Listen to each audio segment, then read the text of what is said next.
So எப்படி பார்த்தாலும் திருப்பரங்குன்ற வழக்குல சட்டத்தை பின்பற்றி ஒரு நீதிமன்றம் பிறப்பிச்ச உத்தரவை கட்டாயமா கடைபிடிக்க வேண்டியது எக்ஸிகியூட்டிவ் ஆபீசர் அழைக்கக்கூடிய காவல்துறையுடைய தலையாய கடமையா இருந்துட்டு வரப்போ இவங்க ஆளும் கவர்மெண்ட்டுக்கு ஃபேவரிசமா இருந்துட்டு நீதித்துறைக்கு எகென்ஸ்டா நடந்தது கண்டிப்பா கான்ஸ்டிடியூஷனலுக்கு எகென்ஸ்டான ஒரு விஷயம் தான் சொல்லலாம். இதுக்கு என்ன ஒரு ரெமிடி, அதாவது என்ன ஒரு தீர்வுன்னு நீங்க பாத்தீங்கன்னா, குடியரசுத் தலைவருடைய உயர்ந்தபட்ச அதிகாரத்தை பயன்படுத்தி இந்த ஸ்டாலின் அரசாங்கத்தை எப்ப வேணாலும் கலைக்கலாங்கிற ஒரு எல்லோருக்கும் வணக்கம்.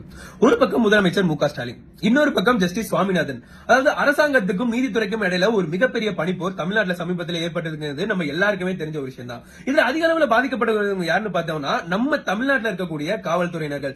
அரசாங்கம் பேச்ச கேட்கறதா இல்ல நீதித்துறையோட பேச்ச கேட்கறதான்னு தெரியாம ரொம்பவே குழம்பி போயிருக்காங்க. இதனால தமிழ்நாட்டில் மக்கள் மத்தியில ஒரு பதட்டம் மிகப்பெரிய அளவுல ஏற்பட்டிருக்குன்னு சொல்லலாம். இந்த பதட்டம் பார்லிமெண்ட் வரையிலுமே எதிரொலிச்சிருக்குது. நீதிபதி சுவாமிநாதன் அவர்களை டிஸ்குவாலிஃபை பண்ணுங்கன்னு சொல்லி. நான் அரசியலை பத்தி இங்க பேச வரல. வழக்கமா நம்மள மாதிரி சாதாரண மக்களுக்கு பிரச்சனைன்னு சொன்னோம்னா நீதிமன்றத்துல தீர்ப்புகளுக்காக காத்து நிற்போம்.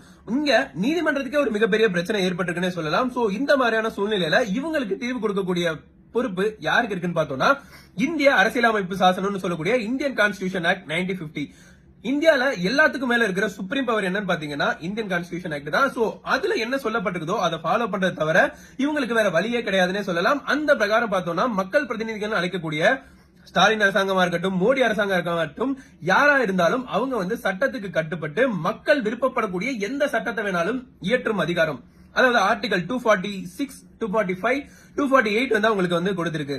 அதுல மக்களுக்கு ஒரு உடன்பாடு இல்ல, அதை மாற்றி அமைக்கணும்னு அவங்க விருப்பப்பட்டாங்கன்னா அமெண்ட்மெண்ட் ஆக்ட் 368 படி அவங்க எப்ப வேணாலும் மிகப்பெரும்பான்மையான மக்கள் பிரதிநிதிகள் மூலியமா அவங்க சட்டத்தை மாற்றி அமைச்சுக்கிற அதிகாரமும் கான்ஸ்டிடியூஷன் அவங்களுக்கு கொடுத்திருக்கு.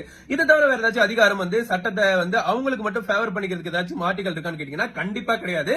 மக்கள் பிரதிநிதிகள் ஏற்படுத்தி கொடுத்த சட்டத்தை சரியா பின்பற்றப்படுதா இல்லையா, இந்த ஒரே ஒரு ரோல் மட்டும் தான் நீதிமன்றங்களுக்கு இருக்கு. சட்டங்கள் சரியா பின்பற்றப்படுதா இல்லையாங்கிற கண்காணிக்கிற உரிமை ஆர்டிகல் 141 பிரகாரமும் ஆர்டிகல் 144 பிரகாரம் இந்தியாவில அனைத்து நிறுவனங்களும் உச்சநீதிமன்றத்துடைய தீர்ப்புக்கு கட்டுப்படணும்னு சொல்லியிருக்குது. சோ எப்படி பார்த்தாலும் திருப்பரங்குன்ற வழக்குல சட்டத்தை பின்பற்றி ஒரு நீதிமன்றம் பிறப்பிச்ச உத்தரவை கட்டாயமா கடைபிடிக்க வேண்டியது எக்ஸிகியூட்டிவ் ஆபீசர் அழைக்கக்கூடிய காவல்துறையுடைய தலையாய கடமையா இருந்துட்டு வரப்போ இவங்க ஆளும் கவர்மெண்ட்டுக்கு ஃபேவரிசமா இருந்துட்டு நீதித்துறைக்கு எகென்ஸ்டா நடந்தது கண்டிப்பா கான்ஸ்டிடியூஷனலுக்கு எகென்ஸ்டான ஒரு விஷயம் தான் சொல்லலாம்.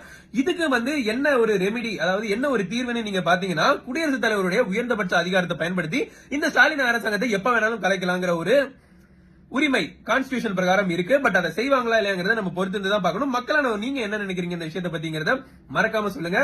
மீண்டும் ஒரு தகவலுடன் உங்களை சந்திக்கிறேன். நன்றி, வணக்கம்.